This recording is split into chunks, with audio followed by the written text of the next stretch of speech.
listening to the Fantasy Takeaway Podcast with Murphy Hamilton and Joe Pollock. Proud member of the Full-Time Fantasy Podcast Network. Subscribe, listen, take home the title.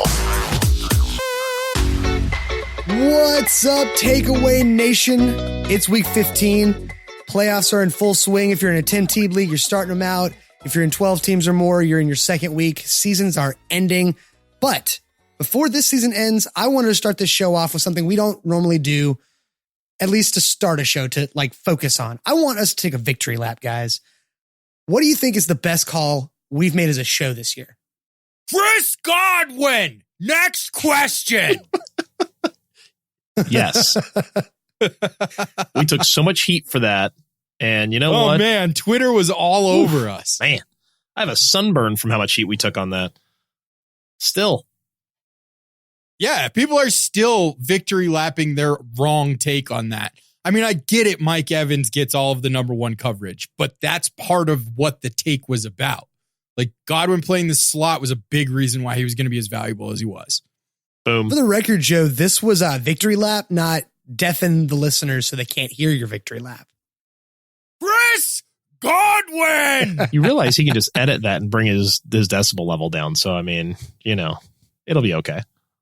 We should just straight all the way victory lap that, though. They played the same number of games. Evans had 6 more targets. It was 81 receptions for Godwin to 67 for Evans. 1,212 yards for Godwin to 1,157 for Evans. 9 touchdowns to 8 touchdowns. Boom. I mean, yeah, that's it.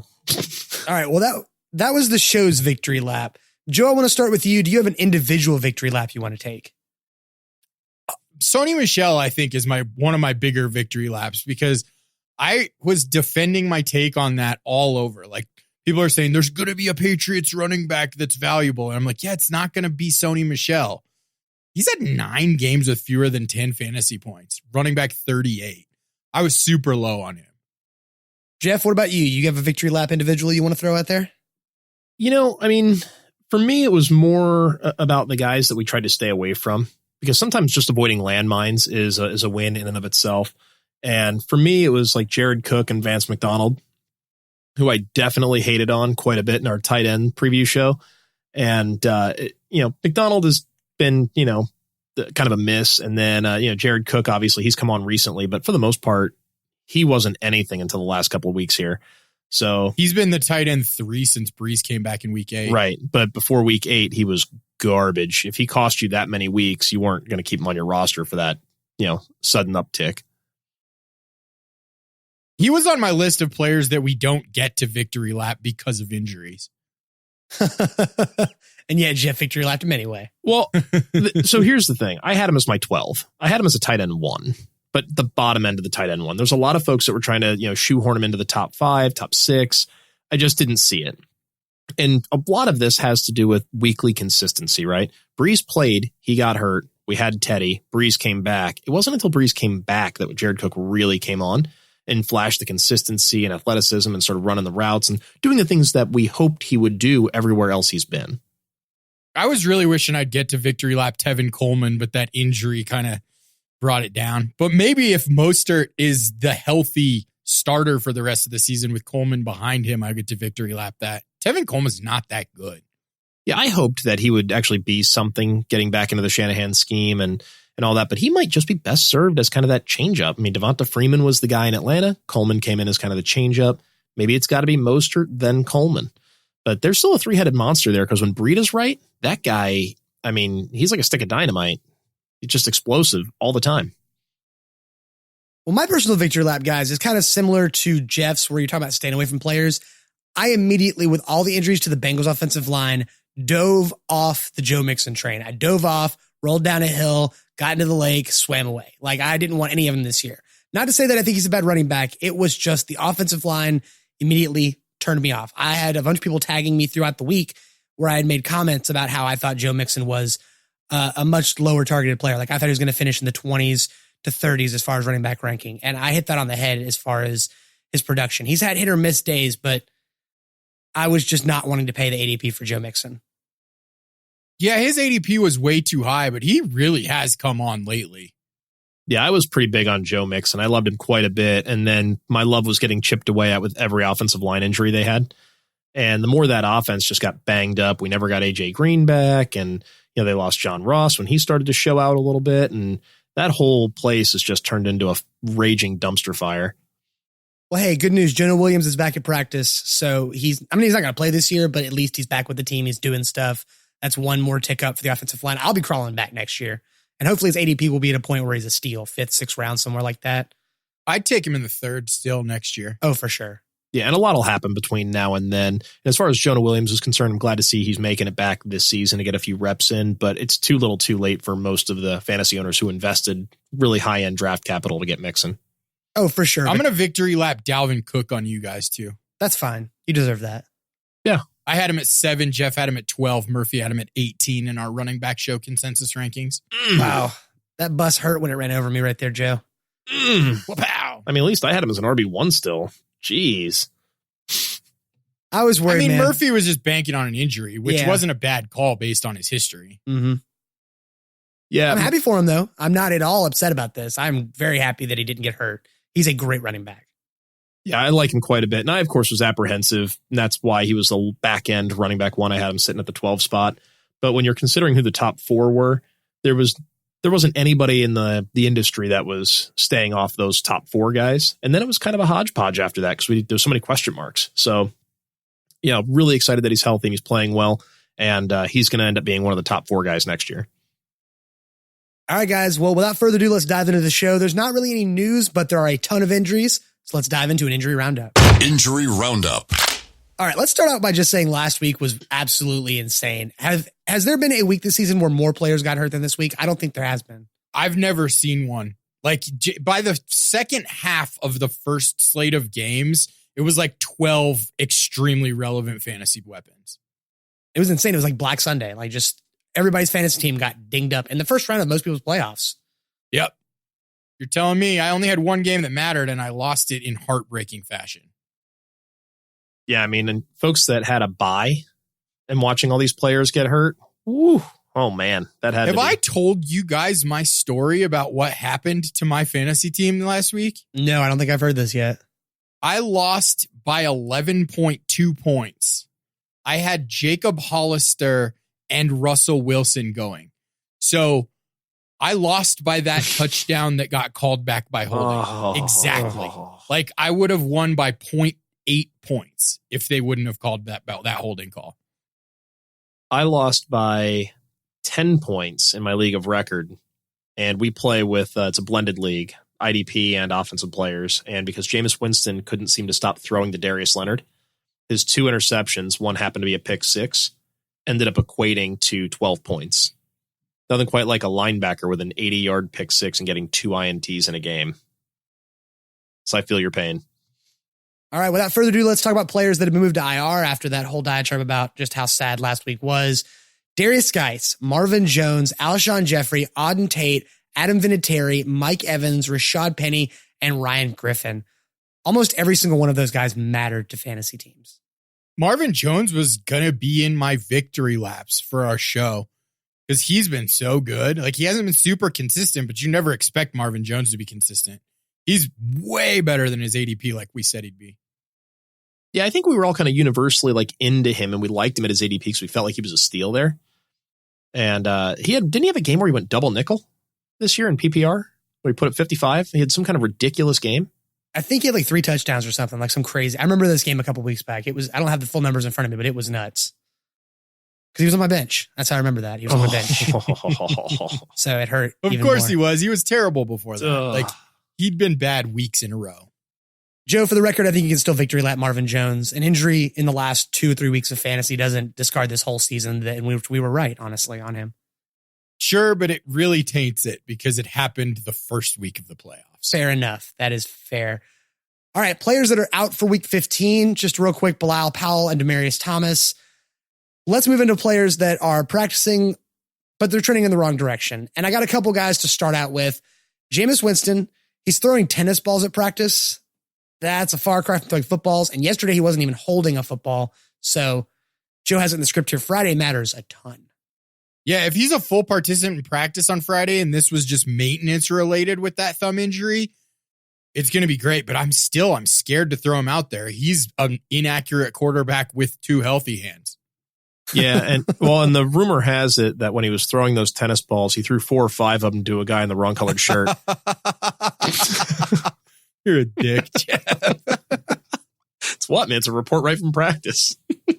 I think he was just doing his impression of Kirk Cousins in that offseason commercial where he's trying to throw the powdered ball for a baby thing, like just almost misses it in the commercial. I think that was just an impression. I don't know, man. I think Jameis might be colorblind. I mean, we need to get that on the injury report. All right, and the other guy I wanted to talk about is Derrick Henry. He's dealing with a hamstring injury and has now missed 2 practices in a row. Missing a Wednesday practice is a rest day. That's not really scary, but missing Thursday, I'm really worried now. Yeah, I mean, Derrick Henry's a guy that's been carrying some people the last few weeks. And, this is the time of year where he really picks up steam, right? Because he's such a bruising, powerful, and still fast back, and everybody's beat up. So he starts to really shine right now. Missing Thursday is a little damaging. What's your confidence level in going after Dion Lewis? If Derrick Henry doesn't play, I will have Dion Lewis in multiple DFS lineups. I honestly don't know if I'd be able to throw him in a starting lineup in a playoff matchup in season long. Yeah, I think I'm with you. That actually scares the daylights out of me. The idea of running with Dion Lewis when he's done literally nothing all year in a playoff game that matters. Woof. No thanks. Like, where's your line, though? Like, James White. Is it James White week or is it Dion Lewis week if Derrick Henry sits? Because they play Cincinnati. I'm going to go James White. Yeah, I think I'm going James White too. Yeah, that's close for me. That's super close. You heard how long I had to think about it. I mean, I'm sitting here looking it over, thinking about it. And it's the only reason I'm going James White is because I know that Tom Brady will throw him a few passes. Regardless of what else is going on, he's going to see a few targets, even if he doesn't get a ton of carries. I just can't say the same thing for Dion Lewis right now. I mean, Tannehill looks great and he's doing a hell of a job throwing the ball to all the receivers, except for Corey Davis. And I just don't see the target share there for Dion Lewis, despite what he showed in New England a few years back. Well, with Derrick Henry off the field, his target share is 15.2% this year in 278 snaps. So it's going to be some targets if Derrick Henry doesn't play. That could end up being their whole game plan, too. I think it's a high ceiling play. The floor is just terrifying. Yeah, I like it in DFS, and I'll certainly do it in a bigger tournament play, trying to be sneaky, because you realize this is a decision that'll come down Sunday, so a lot of lineups will already be in. So you might be able to sneak one in late. All right, let's do another one. David Montgomery or Dion Lewis. Oh, man. I think I'm leaning Montgomery, but it's really hard and it scares me. It's Lewis for me. Yeah, I think I'm actually leaning Lewis here. I can't trust the Bears offense at all. And that's really all it is. Like, I like Montgomery. I think he's a really talented player. Loved him a lot coming out of Iowa State, kind of a homer thing for me being an alum. But man, I'm going Dion Lewis. Last one, Kenyon Drake or Dion Lewis? Drake. Yeah, I think it's Drake. Me too. We'll get into that a little bit more later. All right, other guys that we feel like are trending in the wrong direction. Juju Smith-Schuster with a knee was limited. Devontae Freeman limited also with a knee. Taylor Gabriel with a concussion. Noah Fant limited with a foot and hip injury. DJ Chark, non-participant with an ankle.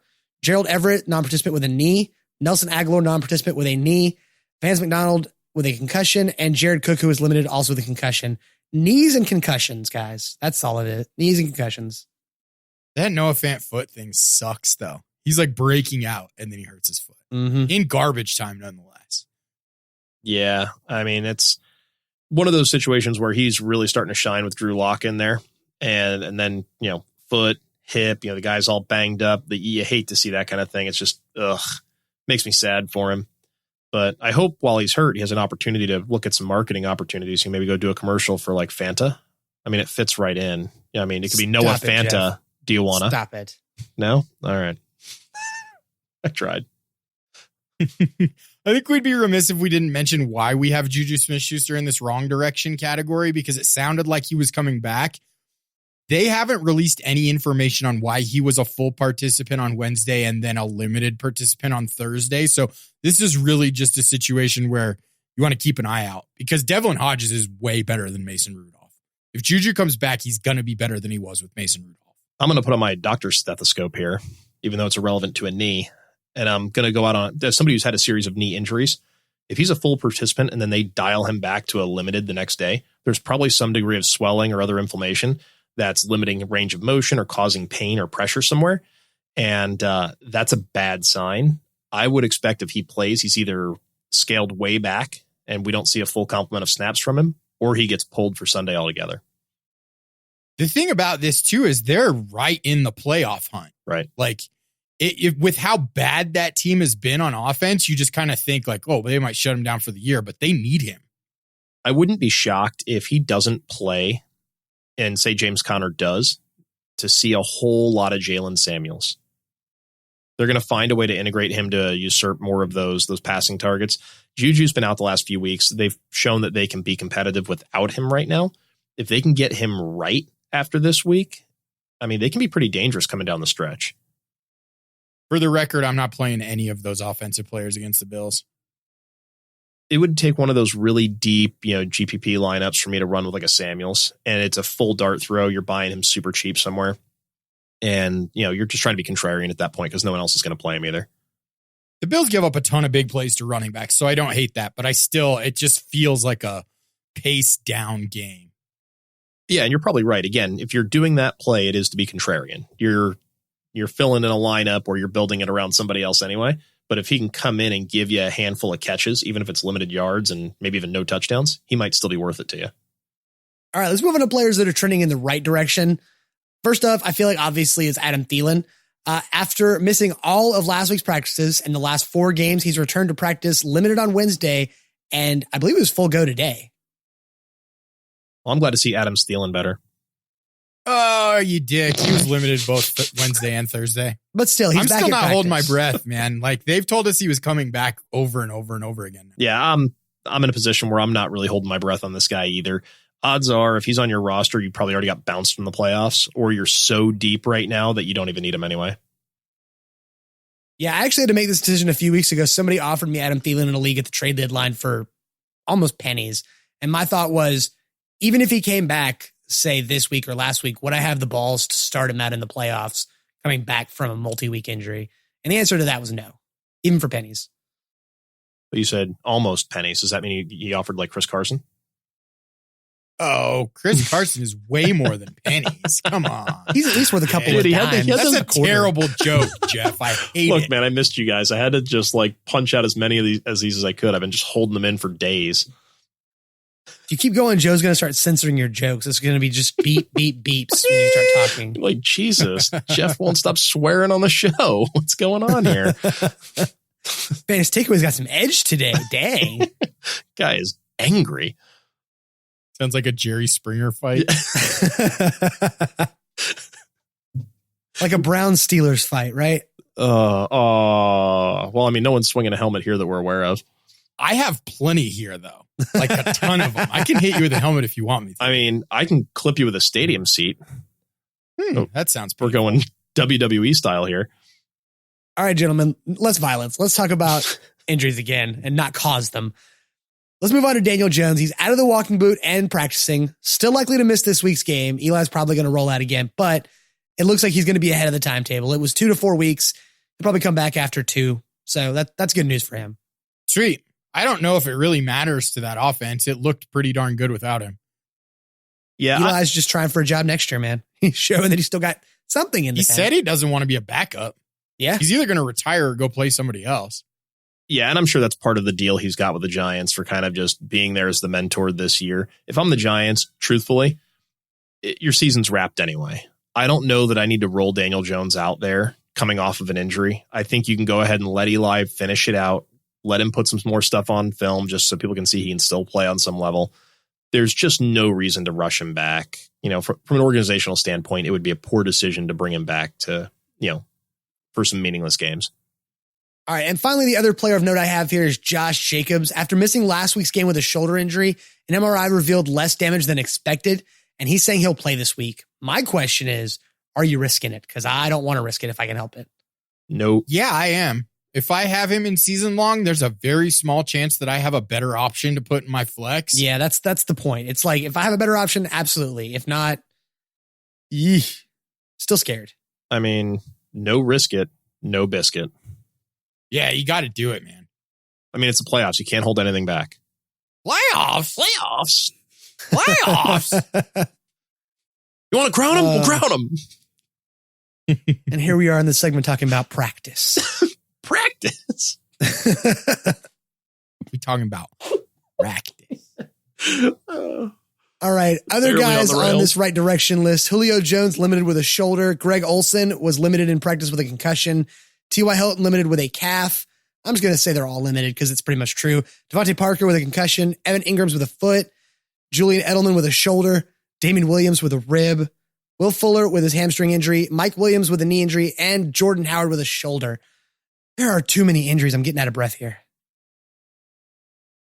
I don't have any information than the next guy on any of these guys, but Friday matters so much. Like, all of these guys changed the way that their teams play football. This is going to be the craziest week for injuries. Like, Mark Wemkin and I are doing a DFS podcast tomorrow. We'll have a ton more information on this, so check it out. Yeah, I mean, when it comes down to most of these guys that are limited during the week, you're looking at this list as a ton of veterans, guys like Julio and Olsen and Hilton and Parker and Ingram. Like, these aren't rookies we're talking about here. They're going to probably stay limited all week, and they can still play on Sunday. So you're really watching the Sunday morning reports too, just to see like what the story really is when they get on the field and start stretching it out. So you can't sit guys like Julio, and if Hilton's active, you got to play him. I mean, just use your head here. I probably wouldn't play Hilton regardless unless he gets a full practice in on Friday, because the last time they tried to bring him back, they tried to bring him back too soon, and he played like 38% of the snaps and then got hurt. So Sure, but what option are you rolling out there instead?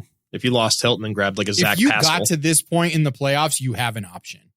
that's fair. I mean, you could have survived on some other big plays and big players, but I think, for me, it would depend on who my option is. Like, I'll start Curtis Samuel over T.Y. Hilton. That's fair. And I think Curtis Samuel's a reasonable option to have. What if you ended up being that guy? Hey, I lost Hilton. I'm going to pick up, I don't know, Zach Pascal or one of these other like really fourth tier receivers. That I would cry if it was Zach Pascal, because I don't want to start either of them if Hilton plays, but I'd probably throw out Hilton just cause. Right. And that's where you start having to question like your roster, because maybe you lost somebody else or somebody else is hurt. There's any number of reasons you could be caught in that situation where you have to just take the better player. And like we said earlier, man, it's playoff time. No risk it, no biscuit. You got to get out there. Balls out. All right. And finally, guys that were on the injury report, but likely to play. Jarvis Landry with a hip injury. Odell Beckham with a groin. David Njoku is back at practice. Obviously, played a couple snaps last week. Amari Cooper, Jimmy Graham with that wrist injury. Pat Mahomes with the hand. He says he feels fine. John Ross with an ankle injury. Christian Kirk with an ankle injury. And James Conner, full participant in practice with that shoulder injury. Good for him. Not playing him this week, but good for him. Yeah, he's the only player in that offense that I would even consider playing. And I still don't want to. I'm still not going to do it probably, because if I got here, I probably don't need him. The one I'm looking at here is actually Odell Beckham, because I think it says groin injury, but it should also say feelings. It's a hernia. It should say feelings a little bit too, because you could, when he ran off the field on was it 2 Sundays ago or was it last Sunday? All my days are blurring together. He seemed to run off the field and they're talking about this hernia and all this stuff. If it's been like this for weeks, the way they're talking about, why haven't they just shut him down? Because he still is beating people. He's just not getting the ball thrown his way. He looks sad and dejected sitting on the bench. And with all the noise around him right now, I wonder if there's more going on to this groin than they're actually leading on. Sounds like it's guaranteed he needs surgery as soon as he can have it. I think he's been gutting it out for weeks. So I don't think much has changed for Odell Beckham. If you were playing him before, you're playing him now. Yeah, it just seems to me like from an organization, again, thinking as, a GM or somebody, why am I putting a guy like Odell Beckham on the field if he needs surgery and we're not in a position where we're going to make a playoff run, let alone a deep playoff run? I'm not putting a franchise level player in a position to do real harm to himself when we have other younger players that we can put into the lineup. You still have Jarvis Landry out there. You still got Njoku. You have other receivers behind them still. It seems to me that 30% or 50% of Odell Beckham isn't really worth having on the field. I agree, but that ship sailed a couple of weeks ago from what they're saying. Well, that's why I wonder if there's something else going on. Like when I'm watching him sit on the bench and he's not getting treatment and there's no attention being paid to him.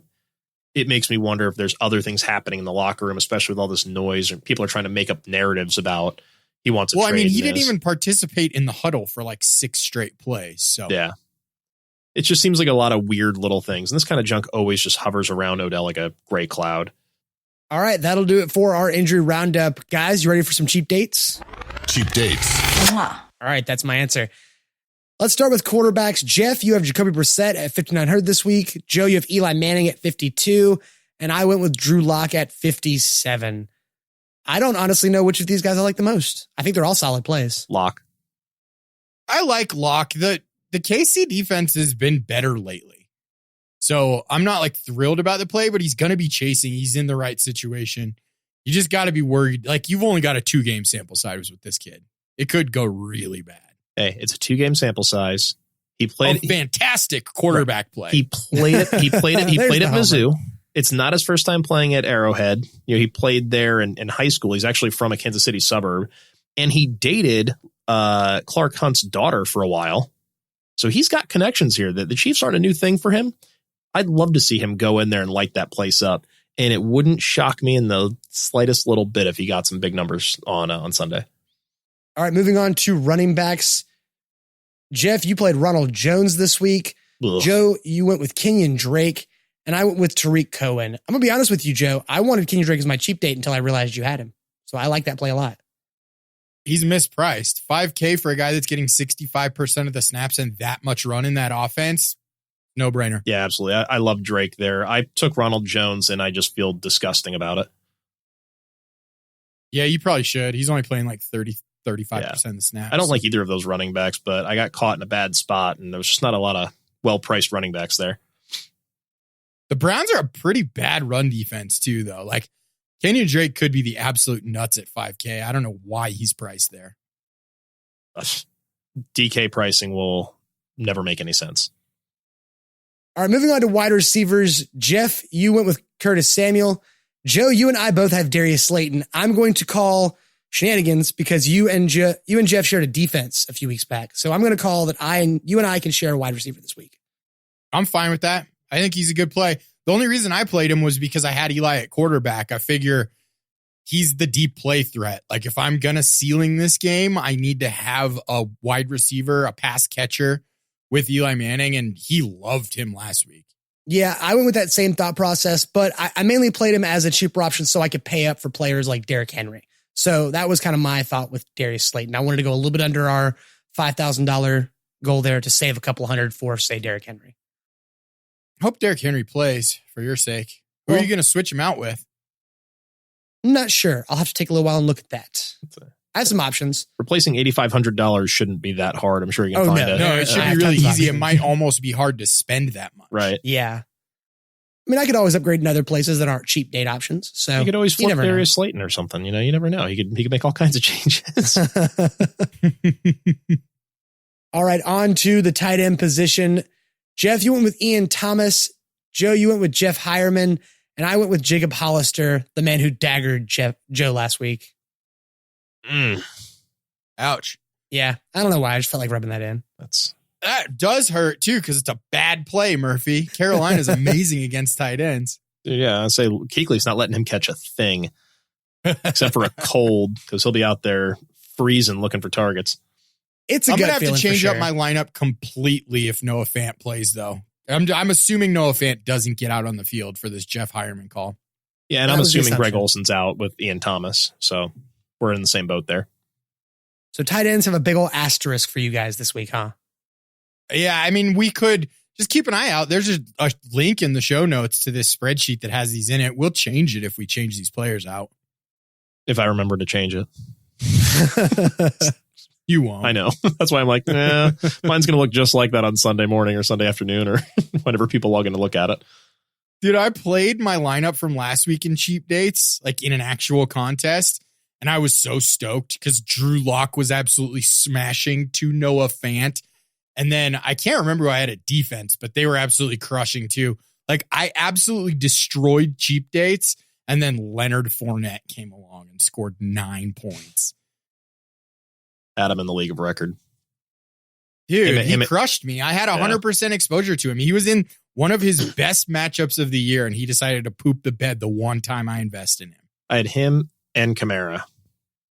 Gross. Yeah. I still only lost by 10 because everyone else blew up for me. But those two guys just Oh, God. So awful. That's almost even worse. Like, if those two guys are the limiting for you, then that just is awful. I had Lamar Jackson, Christian McCaffrey, and Leonard Fournette in both of my cash lineups on both sites. It's like Lamar Jackson and Christian McCaffrey didn't totally crap the bed, but I found basically a floor game for both of them. All right. And finally, on to defenses. Jeff, you went with the Cowboys. Joe, you went with the Bills. And I went with the Titans. Honestly, I think the Titans defense is pretty solidly priced. I'm going to just put that out there. Against Houston? Yeah, I still think they're pretty solidly priced. Houston can put up points, but again, defenses are always based on sacks, interceptions, and these things can happen, and the Titans are a really good scoring defense. Points can be given up, but fantasy points can still be scored. I'm loving the Bills against Duck Hodges. Oh, yeah, for sure. That may be the best defensive play of the week, honestly. I took the Cowboys because at these price points, it's mostly going to be, throwing crap against the wall and seeing what sticks. And the Cowboys are a complete dumpster fire, but you never know, man. It takes one strip sack or an interception or something, and suddenly you've made your money.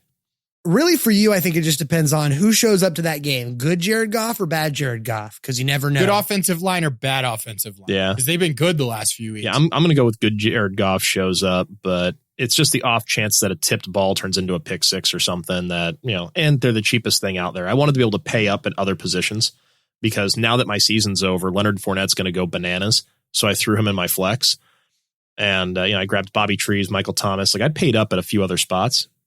I'll just take the cheapest defense. Give me the Cowboys.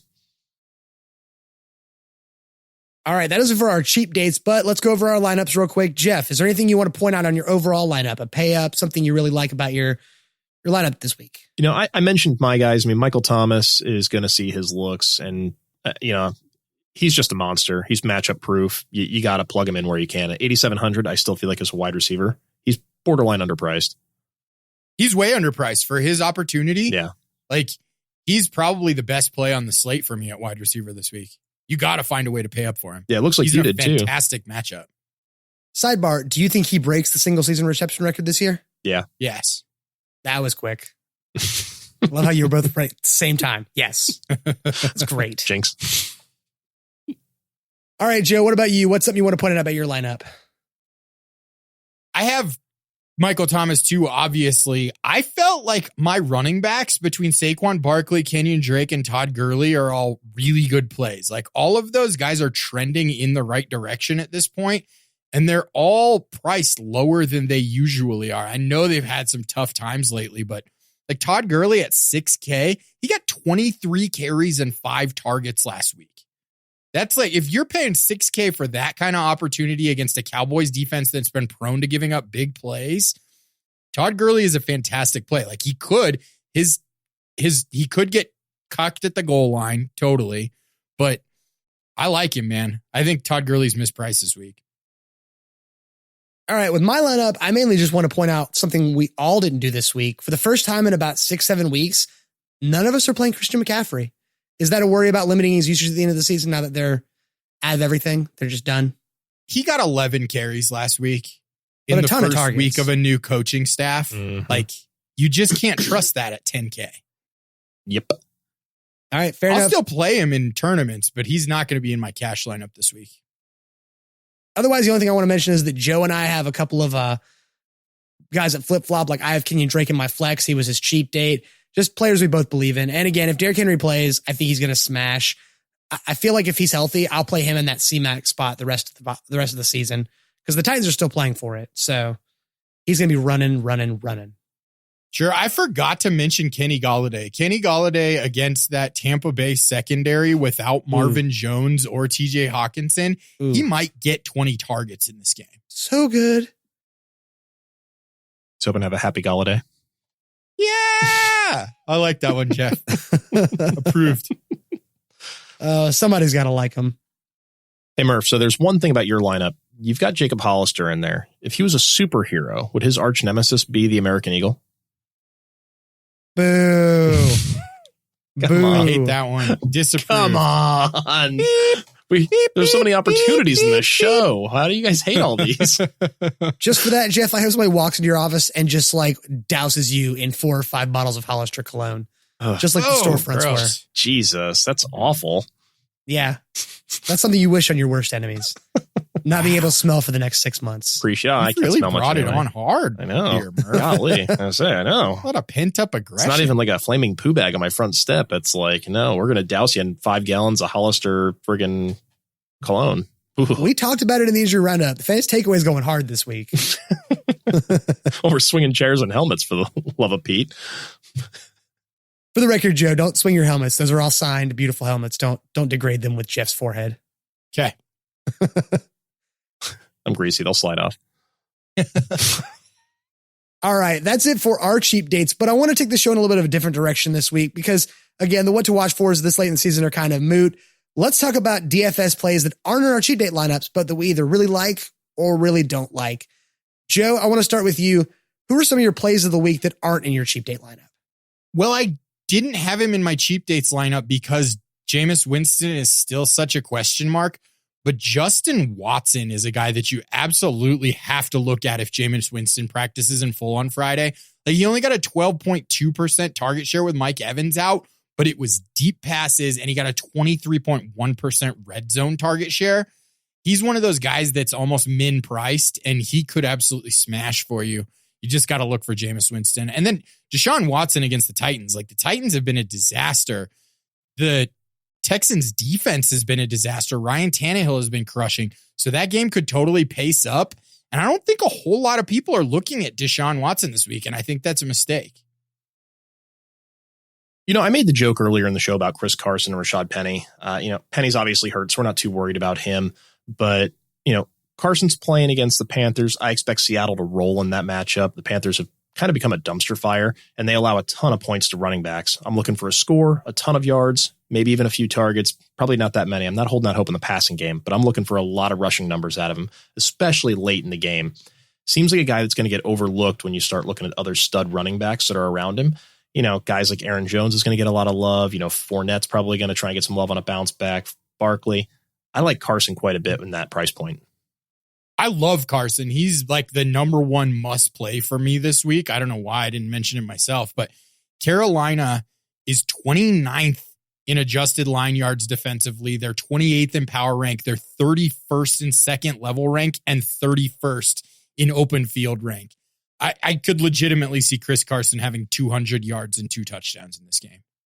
That would be a huge line. Huge. If he got that, I'd be over the moon thrilled. But, hey, I'll take it.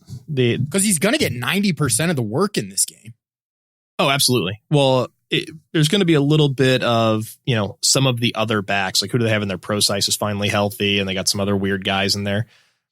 And he'll get spelled from time to time. But, yeah, I think definitely over 100, at least a score, maybe 2. But if he gets to 2 bills, oh, man, he's going to win somebody a lot of money. The other guy I like quite a bit is quarterback Baker Mayfield. He's got Arizona. Arizona can't stop anybody.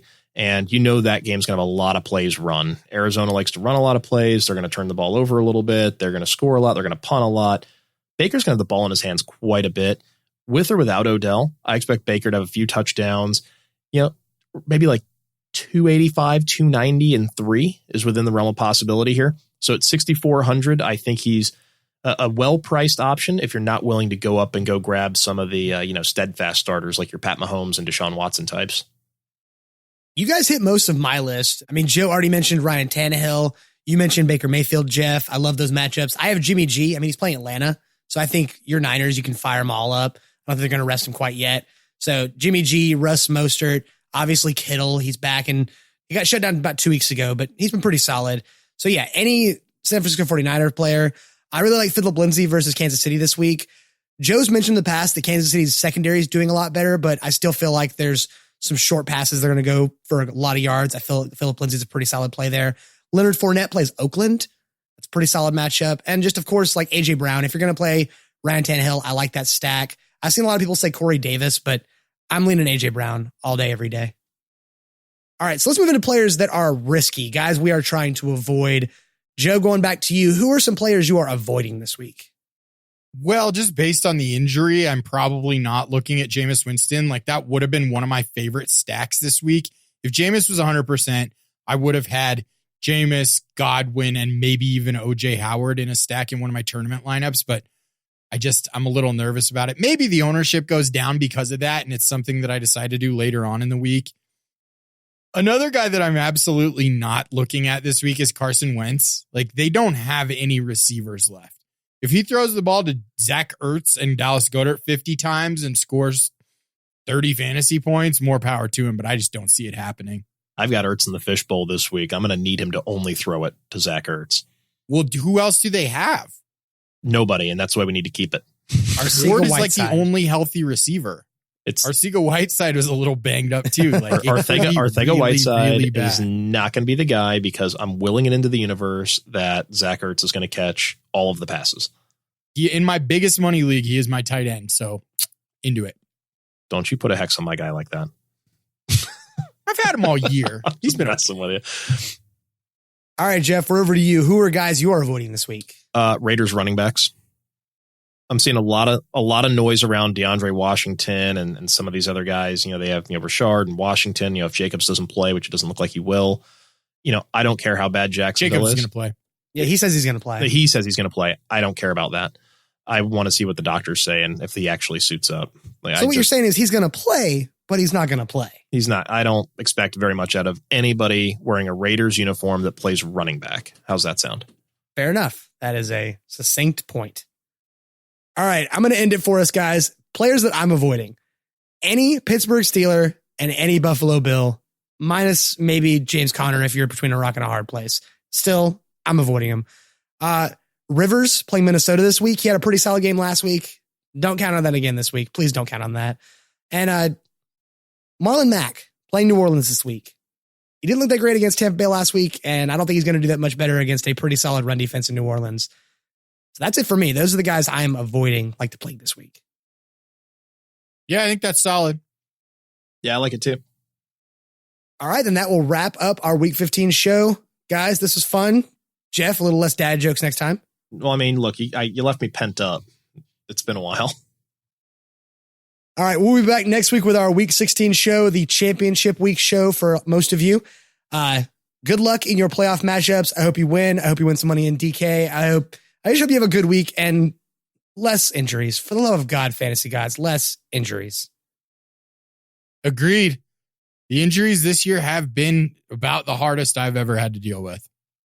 Yeah, they've been pretty rough. And, I'm just hoping that the remainder of my guys at least remain healthy for another week or two. But no one wants to see anybody get hurt. All right, guys. For Jeff at NFL_DiMatteo, for Joe at Human Stat Sheet, and of course myself at Murphy MFT, or find us all in the NFL Fantasy Football Discussion Group on Facebook. We'll see you next time. Bye, guys. Later. Happy Golladays. Approved. God, stop it. Thanks for listening to the Fantasy Takeaway Podcast. Don't forget to subscribe on Apple Podcasts, Google Podcasts, or wherever you listen to podcasts. And follow the show on Twitter at FF Takeaway.